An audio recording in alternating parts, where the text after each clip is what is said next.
How do you coach yourself? Coaching is normally about working with an individual and you help them get clarity on where they want to be inside their life, what is in the way, and what they can do to change that so they can achieve the things that they truly desire inside their lives. How do we apply that to ourselves?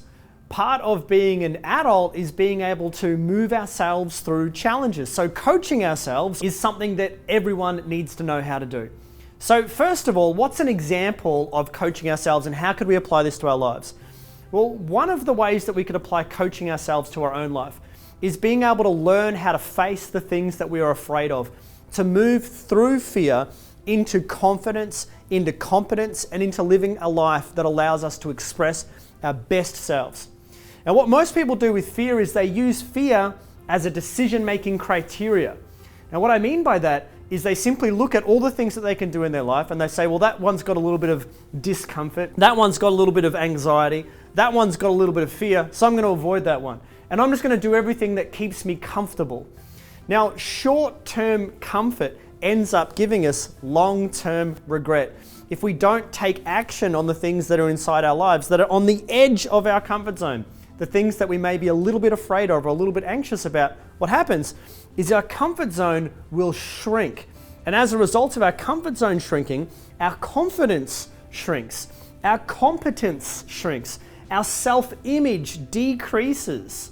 It's not good for anyone. Versus if we live a life where we're at the edge of our comfort zone as much as we can handle, which means we're seeing the things that we would like to achieve. So for example, for me, about 10 years ago, I wanted to learn how to become a professional speaker.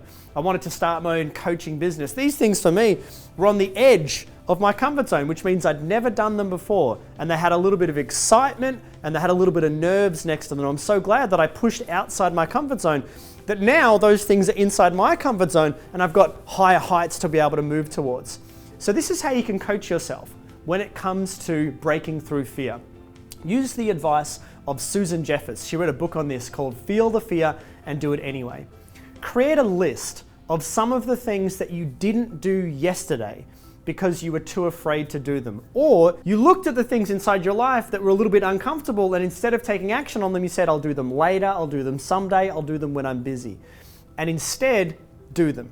Break them down into small little actionable steps. You can do this with a notepad.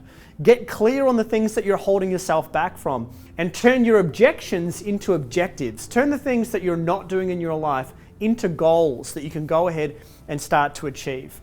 And instead of moving away from fear, move towards fear.